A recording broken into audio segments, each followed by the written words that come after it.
ETF index mutual funds నేర్చుకుని stock మార్కెట్లో రాణించాలనుకుంటున్నారా? వెంటనే ఈ నెంబర్కి కాల్ చేయండి.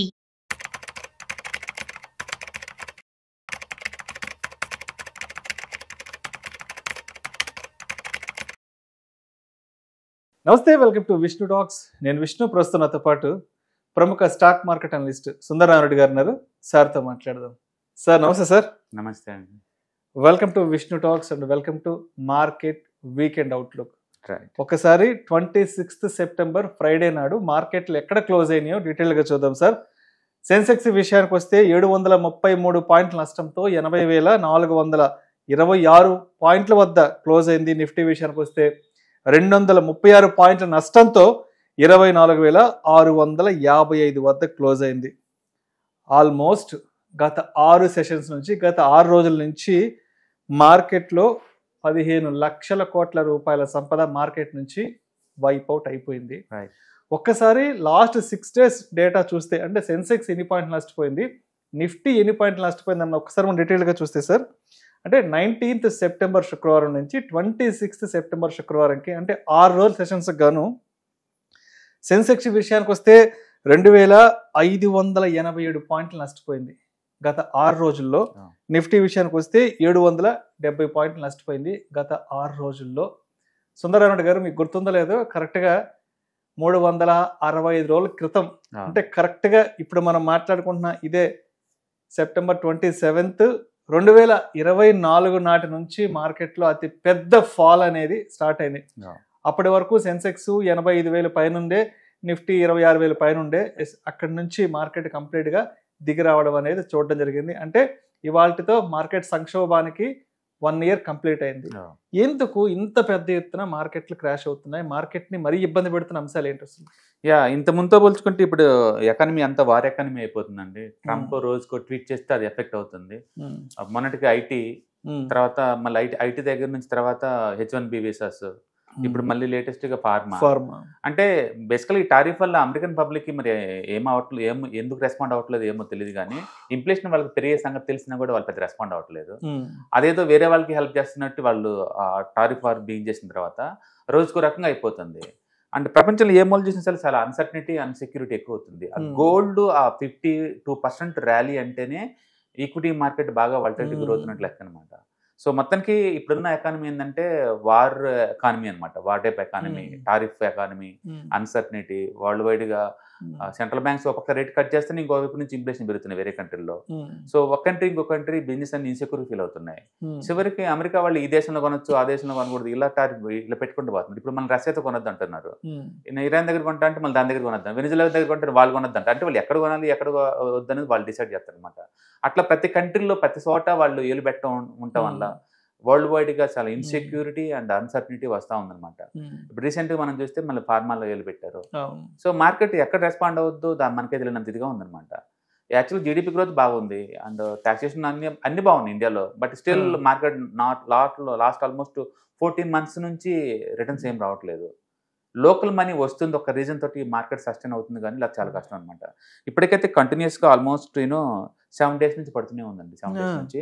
లాస్ట్ టైము ఇది రికవరీ స్టార్ట్ అయింది. లాస్ట్ 3 times కూడా 24,400 దగ్గర నుంచి రికవరీ స్టార్ట్ అయింది. అంటే ఇంకో 200 డౌన్ సైడ్ రిస్క్ ఉంది అంతే మార్కెట్కి, అంతకుమించి పడే ఛాన్స్ తక్కువ. ఎందుకంటే ఇంతకు ముందు మార్కెట్ లాస్ట్ టైంలో అంటే 2025 జనవరిలో అదే ప్లేస్ నుంచి రికవర్ అయింది, ఇది 24,400 దగ్గర. తర్వాత మళ్ళీ మార్కెట్ ఆగస్టు 25లో కూడా అదే ప్లేస్ నుంచి రెస్పాండ్ అయింది. తర్వాత నెక్స్ట్ September 2 కూడా ఇదే ప్లేస్ నుంచి రెస్పాండ్ అయింది. ఇప్పుడు కూడా బహుశా ఈ 24,400 దగ్గర రెస్పాండ్ అయ్యే ఛాన్స్ ఎక్కువ ఉంది. కాబట్టి డౌన్ సైడ్ రిస్క్ ఇప్పుడు లైవ్ మార్కెట్ 24,654 ఉంది. ఇంకొక 200 పాయింట్లు రేపు మండే పడితే అక్కడ ఇది రెస్పాండ్ అవ్వాలా, అవ్వలేదు అనుకోండి మోర్ డామేజ్ జరిగింది. అంటే ఇప్పుడు మార్కెట్లు కంప్లీట్ గా బేర్ ట్రాప్ లోకి ఉన్నాయనుకోవచ్చా? బేర్ ట్రాప్ అనే డెఫినేషన్ మనం ఎప్పుడు వాడతామంటే షార్ట్ టర్మ్ లో 20% అనే మార్కెట్ డ్రాప్ అవ్వాలి, లేదా 200 మూవింగ్ యావరేజ్ కిందకి వెళ్ళిపోవాలి. ఆ రెండు జరిగితేనే దాన్ని మనం బేర్ ట్రాప్ అంటాం. అంటే ప్రస్తుతానికి అలాగేం కనిపించట్లేదు. Just normal crash normal crash, normal volatility. Profit booking అనుకోవచ్చు. కాకపోతే సివియర్ లెవెల్ చాలా ఎక్కువ ఉంది. ఎంతంటే నిన్నొక్క రోజే small cap, mid caps, pharma, IT అన్ని 2% పడ్డాయి. అంటే 2% పట్టడం అనేది మామూలు అయిపోయింది, న్యూ నార్మల్ అయిపోయింది మార్కెట్ లో అట్లా అనమాట. అందుకని ఈ మార్కెట్ కి స్ట్రాంగ్ సపోర్ట్ 24,400 దగ్గర ఉందండి. బహుశా నెక్స్ట్ వీక్ అక్కడ రెస్పాండ్ తీసుకొని మార్కెట్ రివర్స్ అయ్యే ఛాన్స్ ప్రాబిలిటీ చాలా ఎక్కువ ఉంది కింద పోయే దానికన్నా కూడా. బట్ హూ నోస్, ఈ ట్రంప్ మళ్ళీ ఇంకేదైనా మళ్ళీ ట్వీట్ కొట్టాడు అనుకోండి, కానీ అది క్రాక్ అయితే మాత్రం సివియర్ డ్యామేజ్ జరిగింది, అందులో డౌట్ లేదు.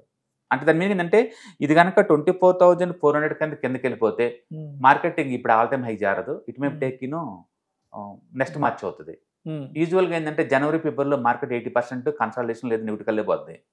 మార్చి మిడిల్ వీక్ నుంచి పాజిటివ్ రెస్పాండ్ అయ్యే ఛాన్స్ ఎక్కువ ఉంది. ప్రతి ఇయర్ అంతే జరుగుతుంది. ఈ సంవత్సరం కూడా ఆ సీజనల్ ఎఫెక్ట్ వల్ల మార్చి లాస్ట్ వీక్ నుంచి రికవర్ అయ్యే ఛాన్స్ ఎక్కువ ఉంది. ఇప్పుడు ఇది ఒకవేళ రికవర్ అయితే కనుక మార్కెట్ దివాళీ లోపు ఇది ఆల్ టైమ్ హై జారాలి, లేదంటే ఇంక జారదు నెక్స్ట్ 2 3 ఎందుకంటే ఎప్పుడైనా రిజల్ట్ సీజన్ బిగిన్ అయిందంటే మార్కెట్ ఎప్పుడు సైడ్కి వెళ్ళిపోద్ది అనమాట. 2 వీక్స్లో రిజల్ట్ సీజన్ బిగిన్ అవుతుంది ఇండియాలో. డిసెంబర్ మంత్ అంతా పెద్ద రిజల్ట్స్ ఉండవు, ఎందుకంటే హాలిడేస్ ఎక్కువ ఉంటాయి కదా, vacation mode, Christmas, new year, జనవరి ఇదంతా. అవును, అందుకని మార్కెట్ ఇది చూస్తే ఏమవుద్దంటే టూ మచ్ సివియర్గా అటు ఇటు షేక్ అవుతా ఉంది, 1000 పాయింట్లు అటు ఇటు. అంటే 25,000 చుట్టూ రన్ అవుతూనే ఉంది గత ఆల్మోస్ట్ 14 months నుంచి. ఇది అంటే మంచి టైం కరెక్షన్ ఇది కరెక్ట్గా ఉంది. నేను ప్రైస్ కరెక్షన్ వచ్చిందని అనుకోవట్లేదు. అంటే 24,400 దగ్గర కన్సల్టేషన్ తీసుకొని మళ్ళీ పైకి టువర్డ్స్ 26,000 కల్లా ట్రావెల్ చేస్తా పోద్ది, అది జరుగుద్ది రేంజ్. మొత్తానికి అయితే దివాళీ కల్లా జోన్ అని బ్రేక్అవుట్ అవ్వాలి, లేదు అంటే నెక్స్ట్ మార్చింగ్. అండ్ అదేవిధంగా అంటే మేజర్ ఐటీ కంపెనీస్, మన ఇండియాకి సంబంధించిన మేజర్ ఐటీ కంపెనీస్ అయినటువంటి టెక్ మహీంద్రా ఒకటి, టీసీఎస్, ఇన్ఫోసిస్, విప్రో, హెచ్సిఎల్ కూడా ఆల్మోస్ట్ ఈ సెషన్స్లో 190,985.94 కోట్ల రూపాయల మార్కెట్ విలువను కోల్పోయాయి. ఇది ఐటీ ఇండస్ట్రీ మొత్తం 10 years యావరేజ్ వీక్ అని తక్కువలో దొరుకుతుందండి. దాని పేరు వాల్యూ బయింగ్ అనుకోవచ్చు. ఓకే, అయితే ఇది వాల్యూ బయింగ్ అనుకోవాలా, ట్రాప్ అనుకోవాలో మనకు తెలియదు. ఎందుకంటే ఎంప్లాయ్మెంట్ ఆ ఏరియాలో బాగా ఇష్యూ ఎక్కువ అవుతుంది, ఆర్టిఫిషియల్ ఇంటెలిజెన్స్ ఎక్కువ అవుతుంది కాబట్టి మ్యాన్ పవర్ తగ్గిస్తున్నారు. రెండోది ఇప్పుడు దాకా ఈ కంపెనీస్ కి 100% అవుట్సోర్సింగ్ వర్క్ అంతా మైక్రోసాఫ్ట్, మెటా వాళ్ళు ఇస్తారు. ఇప్పుడు వాళ్ళే గ్లోబల్ కెపాసిటీ సెంటర్లు బిగిన్ చేస్తున్నారు ఇండియా మొత్తం మీద. వాళ్ళే వర్క్ తీసుకున్నారు అనుకోండి, ఇక ముందు రోజులు వీళ్ళకి వర్క్ ఇచ్చే తక్కువ. గుర్తుపెట్టుకుని ఎన్విడియాలో మొత్తం వరల్డ్ వైడ్ ఉన్న ఎంప్లాయీస్ మొత్తం 30,000 కోట్ల మంది, 4 trillion మార్కెట్ క్యాపిటలేషన్. దానికి అంటే 4 trillion మార్కెట్ క్యాపిటలేషన్ అంటే ఇన్ని కోట్ల మంది ఎంప్లాయీస్ ఉన్న రూల్ ఏం లేదు, జస్ట్ 30,000 మందినే రన్ చేస్తున్నారు షోని. అంటే ముందు రోజులు ఎంప్లాయీస్ తగ్గించుకొని వాళ్ళ వర్క్ వాళ్ళే మిషన్ చార్జ్ చేయించుకునే రకం ఆ టైప్ టెక్నాలజీ వస్తుంది అనమాట. అందుకని ఈ ఇండియన్ ఐటీ కంపెనీస్కి ప్రస్తుతానికి కొన్ని ఎడ్జ్ పెద్దగా లేదు. అవుట్సోర్సింగ్ కంపెనీస్ కదా, వాళ్ళు అవుట్సోర్సింగ్ చేయాలి కదా, వాళ్ళు మ్యాన్ పవర్ తగ్గించుకుంటున్నప్పుడు అవుట్సోర్సింగ్ ఛాన్స్ ఎక్కడ తగ్గింది. అందుకని ఇండియన్ ఐటీ కంపెనీస్కు ఈ టైంలో దాని వాల్యూ బయింగ్ అనాలా లేకపోతే ట్రాప్ అనాలా మనకు తెలియదు. బట్ 10 years లో పీఈతో రన్ అవుతున్నాయి. ఓకే, ఎవరైనా ఐటీ స్టాక్స్ కొనుక్కోవాలంటే మాత్రం this is the best. Discount లో ఉన్నాయి. దాని అర్థం ఇదేదో మళ్ళీ పూర్వ వచ్చింది, పూర్వ వైభోగం వచ్చింది, మళ్ళీ అలానే మూవ్ అవుతుంది చెప్పలేము. ప్రస్తుతానికైతే ఐటీ ఈ సంవత్సరం వరకు అయితే ఏం లేదు, వీసా ఇష్యూస్ నెక్స్ట్ ఇయర్ నుంచి ఎఫెక్ట్ అవుతుంది కాబట్టి అది చూడాలి. But pharma is right time buying opportunity. ఎందుకంటే అంటే ఫార్మా అనేది కంపల్సరీగా హెల్త్ కేర్ సంబంధించింది కాబట్టి దాన్ని పోస్ట్ పోన్ చేయలేము, దాన్ని అంత ఈజీగా రీప్లేస్ అవ్వలేదు. అందుకని pharma is right time to add some more. And last 1 week ఎంత సివియర్ మార్కెట్ పడిందంటే, and Nifty small and mid IT and telecom industry sector 8% down అయింది 1 week లో. అండ్ నెక్స్ట్ నిఫ్టీ ఐటీ 8% పడింది 1 week లో. IT sector 8% single వీక్లో. And India digital 6.3% down అయింది. Real estate local theme 6% down అయింది. యాక్చువల్గా GST తగ్గడం వల్ల కన్స్ట్రక్షన్ కాస్ట్ అంతా బాగా తగ్గుతుంది, బట్ అయినా సరే ఈ సెక్టర్ ఎలాంటి రెస్పాండ్ అవ్వలేదు. ఇది అంతా 6% డౌన్ అయింది. And Nifty small cap 250 quality 50 6% down అయింది. నెక్స్ట్ టాటా వాళ్ళ గ్రూప్స్ అయితే మరి దారుణంగా పడ్డాయి, 6% డౌన్. టాటా ఏ స్టాక్ పట్టినా సరే 30-40 డౌన్, ఏది ఇంక్లూడింగ్ టైటన్తో సహా, టీసీఎస్ అన్ని కూడా. నెక్స్ట్ ఐపీఓ ఇండెక్స్ 6% డౌన్ అయింది. ఫార్మా 5% డౌన్ అయింది లాస్ట్ 1 weekలో. 1 weekలో 5% 1 weekలో అండి. టూరిజం 5% డౌన్ అయింది. And mid small quality index 5% down అయింది. And small cap index 5% down అయింది. నిఫ్టీ అల్ఫా 5% డౌన్ అయింది. And capital market index 5% down అయింది. క్యాపిటల్ మార్కెట్ చాలా స్ట్రాంగ్ ఇండెక్స్ అది, అంటే స్టాక్ మార్కెట్ రిలవెంట్ ఉన్న స్టాక్స్ మొత్తం ఒక ప్యాక్లో ఉంటుంది కదా, అది కూడా 1 weekలో 5% డౌన్ అయింది. అంటే హెల్త్ కేర్ ఇండెక్స్ స్ట్రాంగ్గా ఉండేది లోకల్ థీమ్, అది కూడా 9% 4.9% డౌన్ అయింది. అంటే 5% డౌన్ అంటే నార్మల్ థింగ్ అయిపోయింది అది. లాస్ట్ 1 వీక్లో. గెయినర్ ఎవరు నిలబడ్డారా లాస్ట్ 1 వీక్లో అంటే గెయినర్ ఎవరు నిలబడ్డారంటే అండ్ దీంట్లో బాండ్స్ అండి ఒక్కటి కూడా నిలబడలేదు. అంటే అసలు మార్కెట్లో గ్రీన్ అనే కాన్సెప్ట్ లేదు ఈక్విటీలో, ఓన్లీ బాండ్ మార్కెట్ ఒకటే. బాండ్ మార్కెట్ సెట్ ఇది ఉంటుంది, మొత్తం లూజరే. అంటే తక్కువ లూజ్ అయింది అంటే దీంట్లో తక్కువ అంటే నిఫ్టీ అండి, తక్కువ డ్రాప్ అయిందంటే Nifty. Otherwise everything is down అండి, ఎవ్రీథింగ్ 5% డౌన్ అయింది, ఎవ్రీథింగ్ 5% డౌన్. తక్కువ అంటే లార్జ్ గ్యాప్ అండి, నిఫ్టీ రెండే 2% డౌన్ అయింది, మిగతా మొత్తం అయితే 7 నుంచి డౌన్. వర్స్ట్ అయితే మాత్రం IT and mid and small telecom, ఈ రెండు బాగా డౌన్ అయింది. మొత్తానికి ఈ మధ్య కాలంలో సివియర్ ఫాల్ జరిగింది. లాస్ట్ 1 వీక్ షార్ప్ గా వన్ వే సైడ్ అండి, ఎందుకంటే అటు H1B వీసాస్ ఒకటి అండ్ ఫార్మా ఒకటి, రెండు ఎక్స్పోర్ట్ ఓరియంటెడ్ థీమ్ సెక్టర్ లో మార్కెట్ అంతా డిమారల్ అయిపోయింది. సర్ప్రైజింగ్ థింగ్ ఏంటంటే ఈ H1B వీసాల వల్ల ఇండియన్ మార్కెట్ లో మొత్తం ఎఫెక్ట్ అవుతుంది. ఈ సంవత్సరం literally 0, next year 1 to 2% down అవుద్ది అంతే ప్రాఫిట్ లో. కానీ మార్కెట్ ఆ విషయం నమ్మటల్లా, కంపెనీ వాళ్ళు చెప్తున్నా సరే సెంటిమెంట్ అంత స్ట్రాంగ్ గా ఉంది. అంటే నిన్న ఫార్మాలో కూడా వాళ్ళు ట్యాక్స్ వేసింది ఓన్లీ బ్రాండెడ్ వాటికండి, జెనరిక్ వాటికి కాదు. జెనరిక్ మీద కాదు, ఇండియా వాళ్ళు 95% జెనరిక్ అండి వీళ్ళు పంపించేది, వీళ్ళ ట్యాక్స్ లేవు. బట్ సెంటిమెంట్ వెరీ స్ట్రాంగ్ గా ఉన్నప్పుడు తప్పదు కొలాప్స్ అవ్వాల్సిందే. అందుకని మార్కెట్ బాగా డౌన్ అయిందండి. అండ్ లాంగ్ టర్మ్ ఇన్వెస్టర్ అయితే మంచి ఛాన్స్ అండి, ఎందుకంటే తక్కువ రేటుకి అండ్ 1.5 year నుంచి కన్సాలిడేషన్ డెఫినెట్గా 2026 గోయింగ్ టు రాక్ అనమాట. బట్ ప్రస్తుతానికి సెంటిమెంట్ కొంచెం స్ట్రాంగ్ గా ఉంది. అంటే ఇక్కడ ఏం జరుగుతుందంటే పొలిటికల్ గా చూస్తే అమెరికా వాళ్ళు పాకిస్తాన్ దగ్గర తీసుకోవటం, బంగ్లాదేశ్ దగ్గర తీసుకోవటం, ఇండియా మీద రోజుకు రకంగా టార్చర్ చూపించడం, మన రష్యా దగ్గర నుంచి అద్దెసుకోవద్దు అని పెద్దనలాగా బిహేవ్ చేయడం, ఇండియా వాళ్ళు దానికి ఆపోజిట్లు పాడటం. నాకు తెలిసి నెక్స్ట్ 10 years తర్వాత అమెరికాకి మెయిన్ వెళ్ళనంటే చైనా వాళ్ళు ఉంటారండి, ఇండియా వాళ్ళే క్లియర్ కనపడుతుంది సింటమ్స్. అవునవును, సింటమ్స్ క్లియర్ కనపడుతున్నాయి.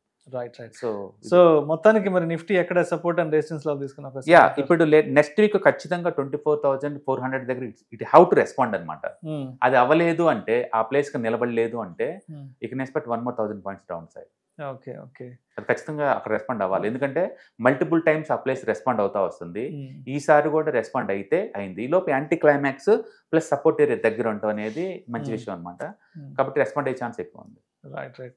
సో మొత్తానికి 29th September మండేకి మరి ఇన్వెస్టర్స్ ఆ ట్రేడర్స్ అనే వాళ్ళు ఏ విధంగా సిద్ధంగా ఉండాలి అంటారు? నేను అదే అంటుంది 24,400కి అంటే 200 points డౌన్ కనుక అయితే అక్కడ మార్కెట్ ఎలా స్టేబుల్ అవుతుందని చూడాలండి. అది కనుక అక్కడ స్టేబుల్ అయింది 1 or 2 days అంటే రికవరీ స్టార్ట్ అవుతుంది, మళ్ళీ 1,000 points రికవరీ. అది కనుక బ్రేక్ డౌన్ అయిందంటే కొత్తగా మళ్ళీ డౌన్ సైడ్ స్టార్ట్ అవుతుంది. నాకు తెలిసి అన్ని కీ ఇండెక్స్ కూడా 200 మూవింగ్ యావరేజ్, 50 మూవింగ్ యావరేజ్ అన్ని బ్రేక్ డౌన్ అవుతాయి ఆ ప్లేస్లో. కాబట్టి సివియారిటీ ఎక్కువ ఉంటుంది మార్కెట్లో. Right sir, right sir. Thank you sir, thank you so much. October 12వ తారీఖు మీకు దగ్గరలోని సిటీకి వస్తున్నాం. వైజాగ్, తిరుపతి అండ్ నెల్లూరు ఈ 3 cities-లో ప్లాన్ చేస్తున్నాం. సో మీరు ఎవరైనా సరే స్టాక్ మార్కెట్ మీద passive income as well as active income కనుక ETFs, index funds and mutual funds ద్వారా ఎర్న్ చేద్దాం అనుకుంటే ఇది మంచి అవకాశం.